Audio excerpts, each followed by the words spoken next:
Salve galera, professor Luiz aqui com vocês e na videoaula de hoje a gente vai estar trabalhando aí mais um pouquinho da segunda lei da termodinâmica, tá? Vamos falar sobre transformações adiabáticas e ciclo de Carnot. Vem comigo na tela. Então o que é uma transformação adiabática, galera? A gente já estudou as transformações, né? As que começam em iso.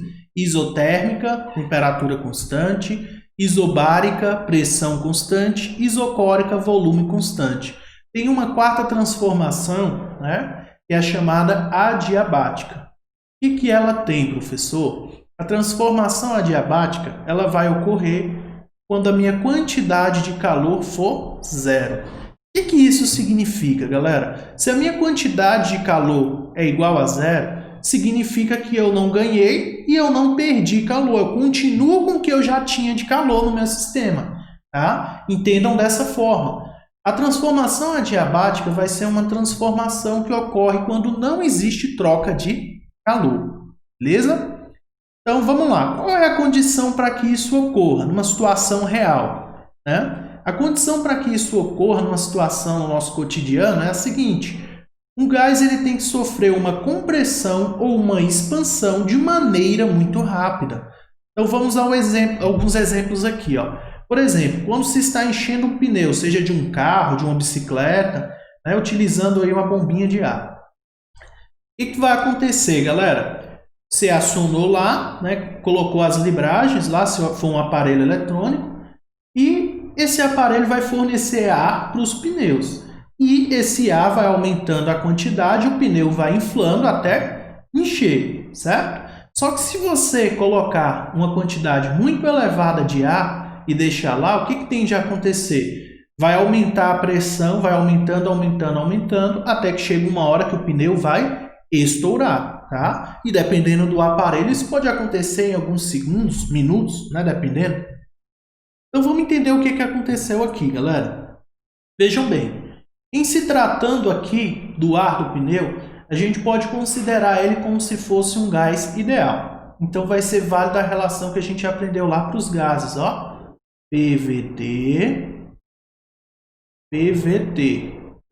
Lembram-se disso? Estado inicial, estado final. Né? Então, vejam bem. Se eu estou fornecendo ar para o pneu, significa que o volume está aumentando, não é? Só que uma curiosidade interessante, eu não sei se vocês já chegaram a reparar isso daí, é que quando você está enchendo o pneu, ele tende a esquentar. Mais fácil você já ter reparado, por exemplo, quem anda de bicicleta.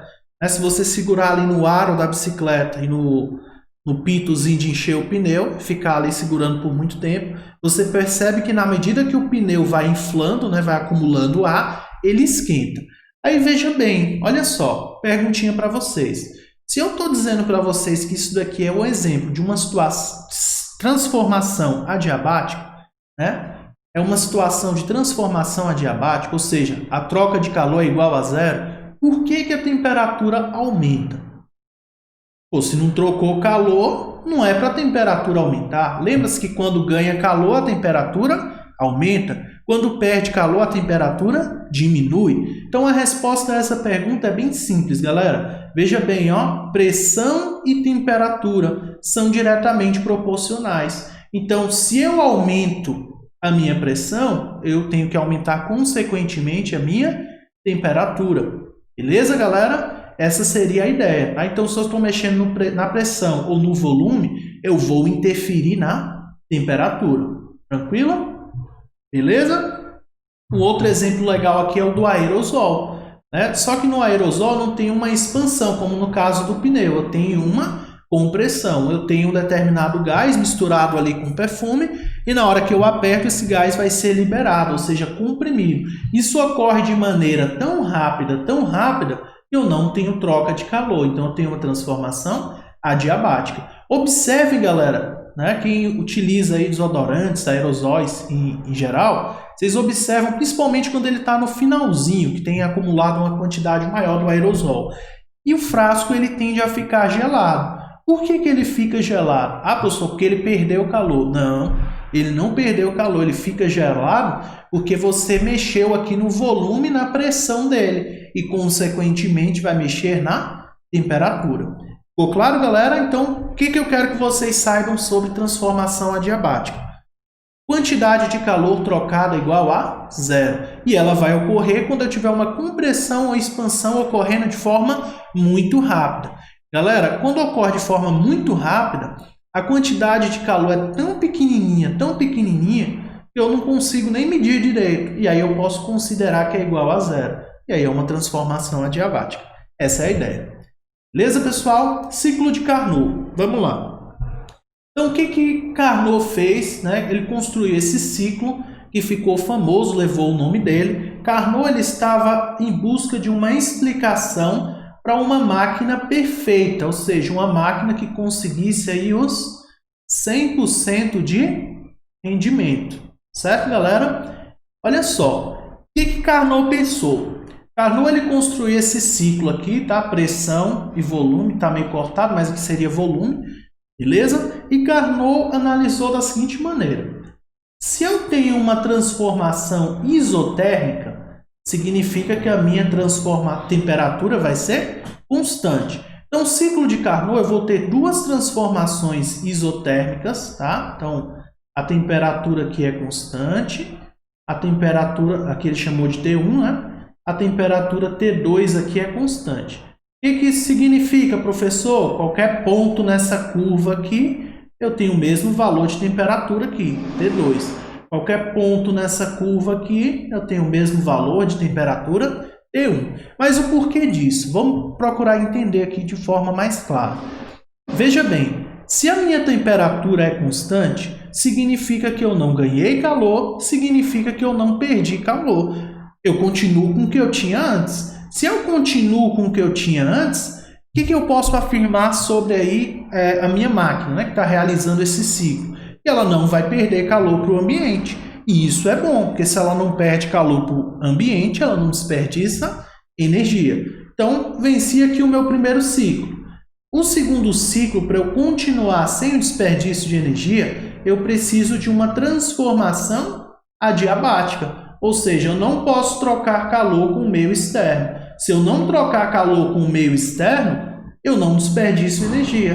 Então, se isso daqui for uma transformação adiabática, eu consigo realizar mais um ciclo sem desperdiçar energia. Terceiro ciclo aqui, ó, temperatura constante. Opa, temperatura constante, a gente acabou de ver que não desperdiça energia. Então, ó, eu consigo chegar nesse ponto aqui sem desperdiçar energia. E por último, uma outra transformação adiabática. Se eu conseguir fazer uma máquina operar sob essas condições, duas adiabáticas e duas isotérmicas, eu vou ter o chamado ciclo de Carnot. Significa que essa máquina aqui, ela vai ter um rendimento, né, muito alto, o máximo rendimento que é possível para ela. Em situações reais, né, a gente vê que 100% não pode, não tem como. Ok? Vamos ver aqui por que não tem como. Acompanhe comigo o raciocínio. Ó. Nessas condições aqui de Carnot, eu posso chegar à seguinte conclusão. Na verdade, Carnot chegou a essa conclusão. Né? E se a máquina trabalhar nessas condições, o calor da fonte quente da máquina vai depender exclusivamente da temperatura da fonte quente, enquanto que o calor da fonte fria vai depender exclusivamente da temperatura da fonte fria. E os dois vão se igualar, né, por conservação de energia, que a máquina não está desperdiçando energia nenhuma. Então, eu posso dizer que todo o calor está sendo utilizado. Então, eu tenho essa expressão matemática. Olha só. E eu posso, inclusive, fazer uma pequena manipulação nessa expressão. Vejam bem, ó. Olha o que eu posso fazer, ó. Posso passar isso daqui para cá multiplicando. Posso passar isso daqui para cá multiplicando. Ficaria da seguinte maneira, ó. TF vem para cá, então fica TF sobre TQ. Ó, QF continua no mesmo lugar. E o que veio para cá foi o QQ. Em outras palavras, eu só troquei isso daqui de lugar. Eu posso fazer isso matematicamente falando, tá? Então, isso daqui passa multiplicando, isso daqui passa dividindo. Professor, por que você fez isso? Vocês vão entender agora. Vamos lá, acompanhem comigo aqui, ó. Galera, seguinte. o rendimento de uma máquina térmica, de um motor qualquer, a gente viu que pode ser expresso por 1 menos QF sobre QQ, certo? Beleza? Perdão. 1 menos QF sobre QQ. Veja bem, mais 1 menos QF sobre QQ, eu posso substituir essa expressão aqui, ó, na máquina de Carnot pelas temperaturas, ó. Como a gente acabou de ver aqui, ó. Eu posso pegar e substituir pelas temperaturas. QF sobre QQ é a mesma coisa que TF sobre TQ. Ou seja, o rendimento de uma máquina de Carnot ele vai poder ser expresso utilizando a temperatura da máquina, tá? Então, a gente fez toda aquela manipulação ali para expressar o rendimento na forma de temperatura, ok? Só que a restrição para isso é que a temperatura esteja em Kelvin, beleza? Então, se tiver em grau Celsius eu não posso, tem que estar em Kelvin. Se tiver em grau Celsius, eu transformo para Kelvin. Tranquilo, galera? Vamos lá, então. Então, o que eu acabei de demonstrar para vocês aqui, ó, né? Bem semelhante, só que agora eu vou usar as temperaturas. Tá? Então, TF, temperatura fria, TQ, temperatura da fonte quente. Certo? O rendimento de Carnot ele pode ser chamado de máximo rendimento também.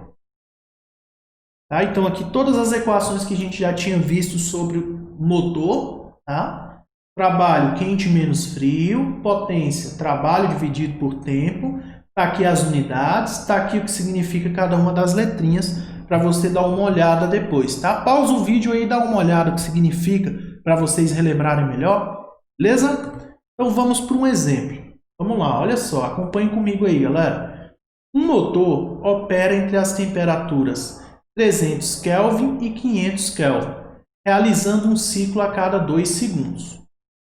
Então vamos lá, vamos recolher essas informações aqui? Vamos lá. Seguinte, galera, vamos recolher esse lado aqui. E ali não vai caber. Opa.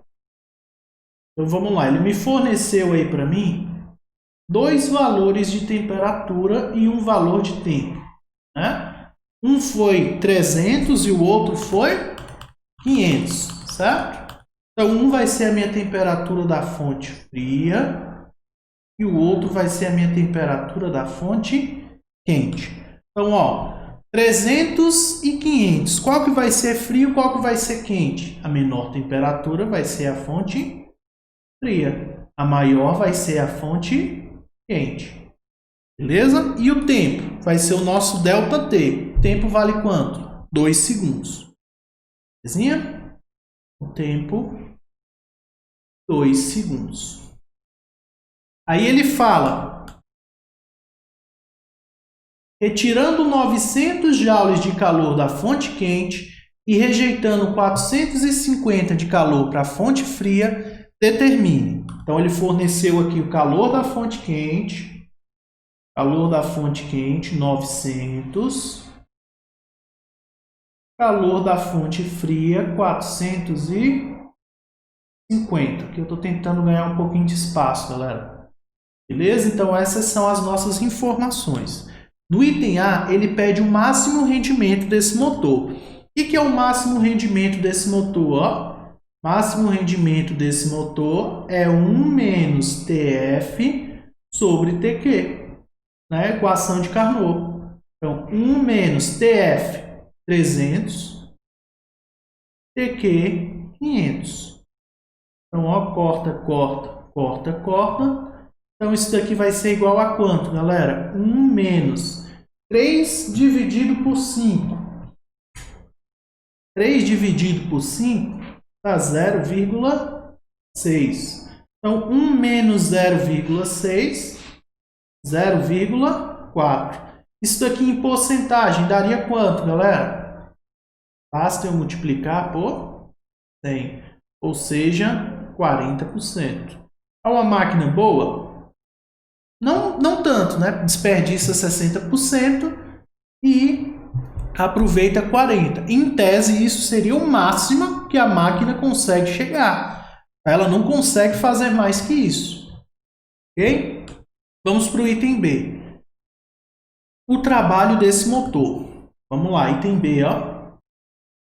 O que é o trabalho de um motor? O trabalho é quente menos frio. Então, o trabalho vai ser quente, vale quanto? 900. Frio vale 450. Então, quente menos frio, 450 joules. Beleza, galera? Tranquilo? Estão conseguindo acompanhar? Qualquer dúvida, só me chamar aí nos comentários, tá? Beleza. Potência, galera. O que é a potência? Vou fazer aqui no cantinho para economizar um pouquinho de espaço. Vamos lá, ó. Item C, potência. Potência é trabalho dividido por tempo. Ou seja, potência é igual a 450 dividido por 2. Quanto é 450 dividido por 2? 225 watts. Beleza? E por último, mas não menos importante, a gente tem o item D. Seu rendimento expresso em porcentagem. Veja bem, no item A ele pediu o rendimento máximo, que é o de Carnot. Agora ele quer o rendimento da máquina. Como que é o rendimento da máquina? O rendimento da máquina é o útil dividido pelo total, ou seja, trabalho dividido pelo calor da fonte quente. Então, me ajudem aí, ó. Trabalho vale quanto? 450. Calor da fonte quente vale quanto? Fonte quente vale 900. Então, vejam bem, galera, ó. Corta um zero, 45 dividido por 90, 0,5. Em porcentagem, multiplica por 100, 50%. Olha só, galera, que interessante. O máximo rendimento que a gente calculou aqui é 40%. O rendimento real da máquina aqui deu 50%. O que significa isso? É possível construir essa máquina? O ciclo de Carnot ele vai servir principalmente para vocês fazerem essa análise, tá? As questões podem perguntar, te fornecer ali a temperatura, né? As quantidades de calor quente e fria e perguntar se é possível construir essa máquina. Como que vocês vão descobrir isso? Muito simples. Calcula o rendimento de Carnot, calcula o rendimento real da máquina. Pô, se o máximo que ela pode chegar é 40% e aqui deu 50%, significa que não é possível construir essa máquina. Para ser possível, teria que dar quanto? Menos de 40%, ou até no máximo 40%. Tá? Se ultrapassou os 40, significa que não é possível construir essa máquina. Tá? Ficou clara a análise, galera? Percebam que as equações elas são razoavelmente simples, tá? Se vocês entenderem os conceitos, vai ficar tranquilo para fazer aí os exercícios. Beleza? Espero que vocês tenham entendido. Então, foi isso nossa videoaula de hoje. Eu vou ficando por aqui. Um grande abraço para vocês e qualquer dúvida estou à disposição, ok? Grande abraço, fui!